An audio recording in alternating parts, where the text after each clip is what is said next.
Good morning children. आज हम बात करने जा रहे हैं संज्ञा के विकारक तत्वों की। अब विकारक तत्वों से समझने से पहले आपको विकार अविकारी शब्दों के अर्थ को ही समझ लेना आवश्यक है, क्योंकि जब आप शब्द के नाम से अर्थ से समझ से परिचित हो जाएंगे तो आपको उनका प्रयोग समझ आएगा। तो जैसे कि हेडिंग दिया है संज्ञा के विकारक तत्व। विकारक क्या होते हैं? विकार यानी परिवर्तन, विकारक यानी कि ऐसे शब्द जिनमें परिवर्तन हो। अब संज्ञा के रूप हमने पढ़े हैं, लिंग होते हैं, वचन होते हैं। तो संज्ञा के जिन रूपों में परिवर्तन होता है, चेंज होता है, विकार उत्पन्न होता है, वे संज्ञा के विकारक तत्व कहलाते हैं। तो यहाँ पर संज्ञा के विकारक तत्वों की ही चर्चा की जाएगी और इन विकारक तत्वों को हमने 3 कैटेगरी यानी 3 वर्गों में विभाजित कर दिया है। तो वो संज्ञा के विकारक तत्व होते क्या हैं, तो उनको समझने के लिए पहले हम बोर्ड पे देख लेते हैं। मैंने 3 वाक्य लिखे हैं। पहला लिखा है बालक खेल रहा है। चलिए पहला उदाहरण लेते हैं। बालक खेल रहा है। अगर इस बालक का हम बदल दें, लड़का से लड़की बना दें यानी लिंग परिवर्तन करें, तो क्या हो जाएगा? बालक खेल रहा है, तो यहाँ हो जाएगा बालिका खेल रही है। ठीक, हमने क्या बदल दिया? बालक से बालिका बना दिया, यानी कि हमने यहाँ पर क्या परिवर्तित किया? हमने पहले में किस चीज को परिवर्तित किया? लिंग परिवर्तन किया। ठीक, बालक से हमने क्या बनाया? बालिका।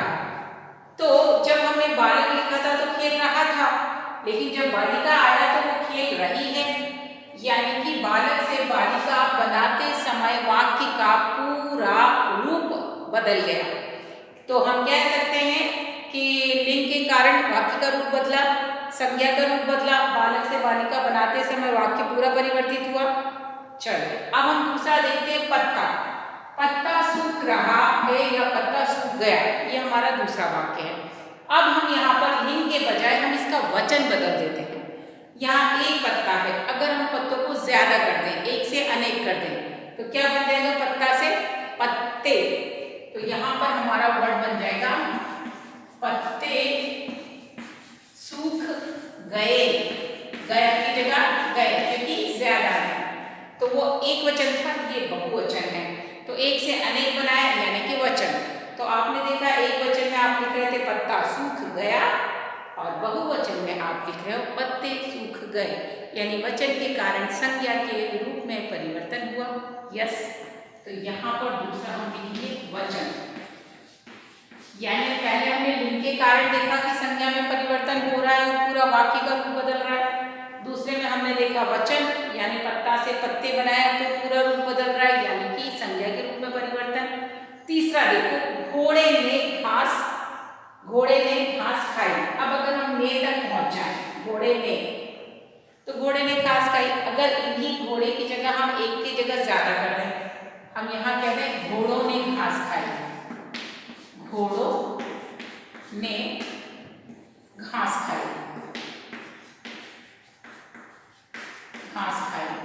तो यहाँ पर ने, घोड़ों ने, तो यहाँ पर घोड़े ने और यहाँ घोड़ों ने, तो यहाँ पर जो ये ने शब्द है वो किसको दर्शा रहा है? ने से को किसको दर्शाते हैं? कारक को। और कारक चिन्हों का प्रयोग भी किसके अनुसार किया जाता है? क्रिया यानी कि संज्ञा के नाम के अनुसार। तो ये हो गया तीसरा रूप हमारा कारक। अब ये कारक शब्द भी किस प्रकार प्रयोग किए जाते हैं? जिस प्रकार का ये हो। अगर हम कह रहे हैं कि घोड़ा घास खाता है, तो घोड़ा फिर वहां पर ये ने हट जाएगा। यानी कि कुल मिलाकर कारक भी संज्ञा के अनुसार ही परिवर्तित होते हैं। तो यहाँ पर हम ये कह सकते हैं कि संज्ञा के विकारक तत्व 3 हो गए हैं। ये तीनों ही कौन कौन से? लिंग, वचन और कारक, ये तीनों ही संज्ञा के विकारक तत्व हैं। संज्ञा के विकारक तत्व, विकारक, ये तीनों ही संज्ञा के विकारक तत्व हैं, क्योंकि इन तीनों का ही रूप परिवर्तित होता है संज्ञा के अनुसार। संज्ञा के प्रयोग से इनका अगर लिंग के लिए प्रयोग करते हैं, स्त्रीलिंग के लिए, तो कुछ और बोलते हैं, अगर पुल्लिंग के लिए बोले तो वो शब्द कुछ और कहलाता है। उसी प्रकार वचन में भी अगर किसी नाम को अगर एक वचन में बुलाते हैं तो कुछ अलग प्रकार से आता है और बहुवचन में वो रूप बदल जाता है। कारक चिन्हों का प्रयोग भी संज्ञा के रूप के अनुसार साथ परिवर्तित होता है।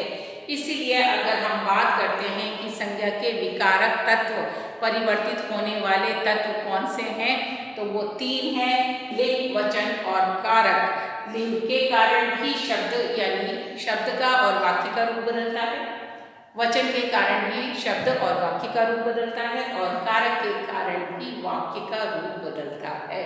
तो ये सारे विकारक यानी परिवर्तन उत्पन्न करने वाले शब्द कहलाते हैं।